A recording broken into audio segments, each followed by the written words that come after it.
Komunikasi Islam. Istilah komunikasi atau dalam bahasa Inggris communication berasal dari bahasa Latin yaitu communication yang biasa dipakai untuk menjelaskan kemampuan manusia memilih label dan simbol tertentu atau menjelaskan hubungan di antara manusia dan hubungan manusia dengan dunia di sekeliling mereka. Komunikasi Islam adalah mengajak manusia kepada jalan dakwah yang lebih menekankan kepada nilai-nilai agama dan sosial budaya, yakni dengan menggunakan prinsip dan kaidah yang terdapat dalam Al-Quran dan hadis. Prinsip komunikasi. Yang pertama, qaulan sadidan, perkataan yang benar. Qaulan sadidan dapat diartikan sebagai pembicaraan yang benar, jujur, tidak bohong, lurus, tidak berbelit-belit. Yang kedua, qaulan balighah atau efektif dan tepat sasaran. Dalam bahasa Arab, kata balighah diartikan sebagai sampai, mengenai sasaran ataupun sampai tujuan. Nah, jika dikaitkan dengan kata-kata qaul atau ucapan ataupun komunikasi, balighah berarti fasih, jelas maknanya, tepat mengungkapkan apa yang dikehendaki dan terang. Yang ketiga, qaulan ma'rufan atau perkataan yang baik dan pantas. Jalaluddin Rahmat menjelaskan bahwa qaulan ma'rufan adalah perkataan yang baik. Allah menggunakan frase ini ketika berbicara tentang kewajiban orang-orang kaya atau kuat terhadap orang-orang miskin atau lemah. Qaulan ma'rufan berarti pembicaraan yang bermanfaat, memberikan pengetahuan, mencerahkan pemikiran, menunjukkan pemecahan terhadap kesulitan kepada orang lemah. Jika kita tidak dapat membantu secara material, kita harus dapat membantu psikologi. Yang keempat, qaulan karimah atau perkataan yang mulia. Perkataan yang mulia dibarengi dengan rasa hormat dan mengagungkan, enak didengar, lemah lembut, dan bertata krama.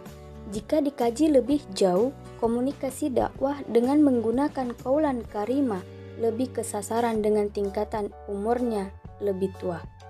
Sehingga pendekatan yang digunakan lebih pada pendekatan yang sifatnya pada sesuatu yang santun, lembut, dengan tingkatan dan sopan santun yang diutamakan. Yang kelima, qaulan layyina. Qaulan layyina berarti pembicaraan yang lemah lembut dengan suara yang enak didengar dan penuh keramahan, sehingga dapat menyentuh hati. Maksudnya tidak mengeraskan suara seperti membentak, meninggikan suara. Yang keenam, qaulan maisyurah, di mana qaulan maisyurah bermakna perkataan yang mudah. Ungkapan qaulan maisyurah dalam Al-Quran terdapat pada surah Al-Isra ayat 28. Secara leksikal, ungkapan tersebut bermakna perkataan yang mudah. Fungsi komunikasi Islam yang pertama sebagai informasi, di mana segala sesuatu yang menerpa dan mengirimkannya kembali kepada orang lain melalui panca indera disebut informasi. Kedua, memberikan keyakinan, di mana pesan yang dikirimkan komunikator dapat memberikan keyakinan kepada penerima pesan ataupun komunikan. Yang ketiga, mengingatkan, yaitu mengingatkan penerima pesan terutama mengenai masalah-masalah keagamaan melalui dakwah. Ruang lingkup komunikasi Islam yang pertama, komunikasi manusia dengan Sang Pencipta. Yang kedua, komunikasi manusia dengan dirinya sendiri. Yang ketiga, komunikasi antar manusia dengan manusia yang lainnya. Manfaat mempelajari komunikasi Islam yaitu membimbing kaum muslim secara khusus agar mampu membangun komunikasi kepada Sang Pencipta, diri sendiri, ataupun dengan sesama umat manusia berdasarkan prinsip-prinsip ajaran Islam. Komunikasi. Komunikasi merupakan suatu proses yang melibatkan dua orang atau lebih dan di dalamnya terjadi pertukaran informasi dalam rangka mencapai suatu tujuan tertentu. Terdapat dua jenis komunikasi yaitu komunikasi lisan dan tulisan. Komunikasi efektif adalah komunikasi yang mampu menghasilkan perubahan sikap pada orang yang terlibat dalam komunikasi.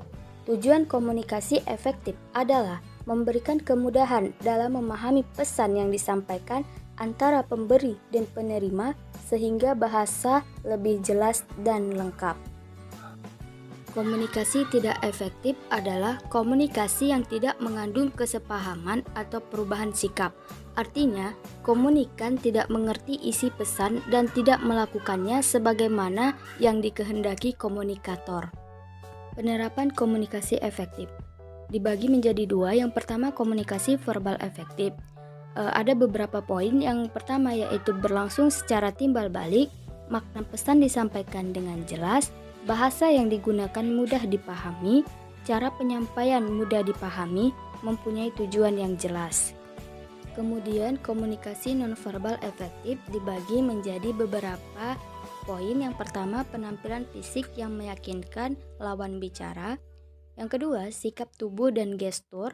Yang ketiga, ekspresi wajah. Yang keempat, sentuhan. Hambatan komunikasi efektif yang pertama, perbedaan status sosial komunikator dan komunikan. Yang kedua, problem semantik, yaitu menyangkut bahasa yang digunakan komunikator. Yang ketiga, distorsi persepsi yang disebabkan perbedaan cara pandang yang sempit. Yang keempat, perbedaan budaya. Dalam suku organisasi terdapat beberapa suku, ras, dan bahasa serta agama yang berbeda.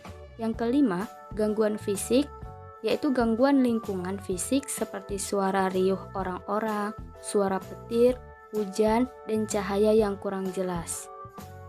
Strategi komunikasi adalah perencanaan dalam penyampaian pesan melalui kombinasi berbagai unsur komunikasi seperti frekuensi, formalitas, isi, dan saluran komunikasi sehingga pesan yang disampaikan mudah diterima dan dipahami serta dapat mengubah sikap atau perilaku sesuai dengan tujuan komunikasi.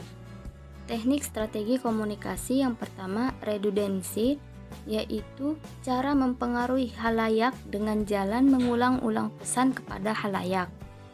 Yang kedua, canalizing, yaitu memahami dan meneliti pengaruh kelompok terhadap individu atau halayak. Yang ketiga, informatif, yaitu suatu bentuk isi pesan yang bertujuan mempengaruhi halayak dengan jalan memberikan penerangan. Yang keempat, persuasif, yaitu mempengaruhi dengan jalan membujuk.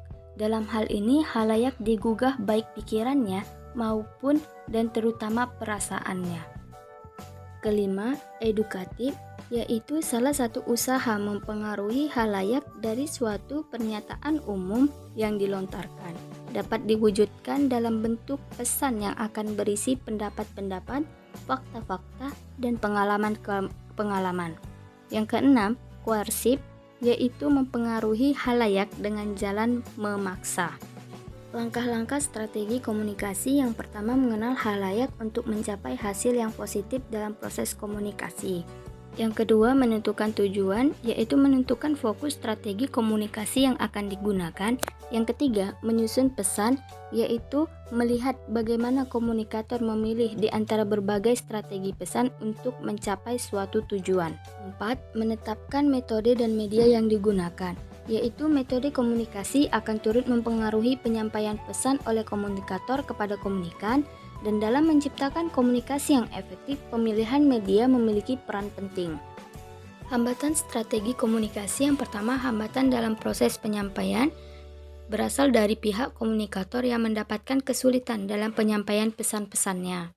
Yang kedua, hambatan secara fisik, yaitu menghambat komunikasi yang efektif, misalnya pendengaran kurang tajam dan gangguan pada sistem pengeras suara. Yang ketiga, hambatan semantik, yaitu adanya perbedaan pengertian dan pemahaman antara pemberi pesan dan penerima tentang satu bahasa atau lambang.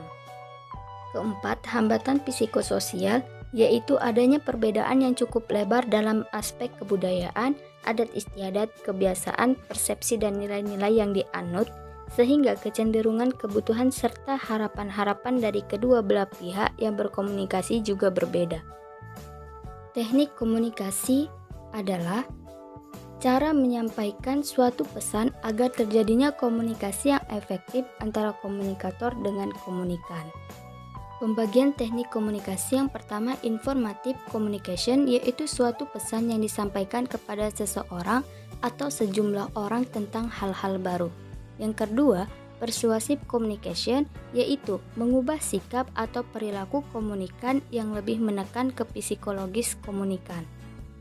Yang ketiga, coercive atau instructive communication, yaitu komunikasi yang berupa perintah yang bersifat paksaan. Yang keempat, human relation, yaitu hubungan manusia dengan manusia yang terkandung nilai kemanusiaan. Hambatan teknik komunikasi yang pertama, rintangan pada sumber dapat disebabkan pengirim menyampaikan pesan dengan tidak jelas. Yang kedua, rintangan dalam penyampaian disebabkan karena pesan disampaikan melalui perantara. Yang ketiga, rintangan pada penerima disebabkan karena kurangnya perhatian terhadap pokok pesan.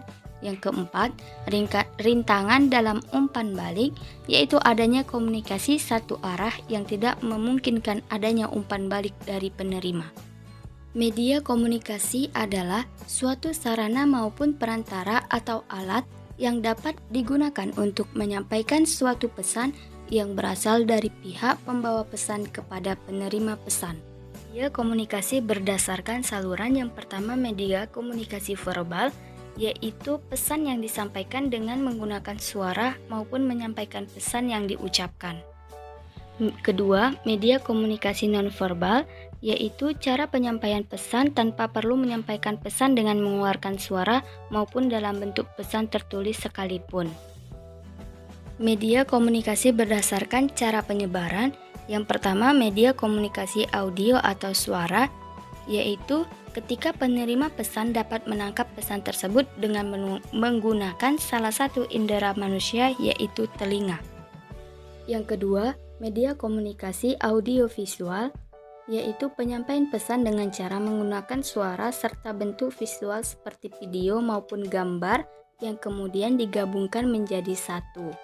Ketiga, media komunikasi cetak, yaitu saluran yang digunakan untuk dapat menyampaikan pesan adalah menggunakan bentuk tulisan yang telah dicetak, seperti buku, brosur, majalah, surat kabar, dan lain sebagainya. Media komunikasi berdasarkan kehadiran fisik. Yang pertama, media komunikasi siaran. Yang kedua, media komunikasi seluler. Yang ketiga, media komunikasi elektronik. Dan yang keempat, media komunikasi tertulis. Fungsi media komunikasi yang pertama yaitu efektivitas, yang kedua efisien, yang ketiga konkret, yang keempat sebagai motivasi. Komunikasi massa adalah proses di mana organisasi media membuat dan menyebarkan pesan kepada khalayak banyak atau publik. Ciri-ciri komunikasi massa: yang pertama, komunikator dalam komunikasi massa melembaga. Yang kedua, komunikan dalam komunikasi massa bersifat heterogen. Yang ketiga, pesannya bersifat umum. Dan yang keempat, komunikasi berlangsung satu arah.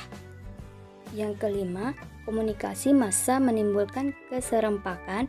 Yang keenam, komunikasi massa mengandalkan peralatan teknis. Dan yang ketujuh, komunikasi massa dikontrol oleh gatekeeper. Fungsi komunikasi massa: yang pertama sebagai informasi, yang kedua sebagai hiburan, yang ketiga sebagai persuasi, yang keempat sebagai transmisi budaya, yang kelima mendorong integrasi sosial, yang keenam pengawasan, yang ketujuh korelasi, yang kedelapan pewarisan sosial, yang kesembilan melawan kekuasaan represif, yang kesepuluh menggugat hubungan trikotomi.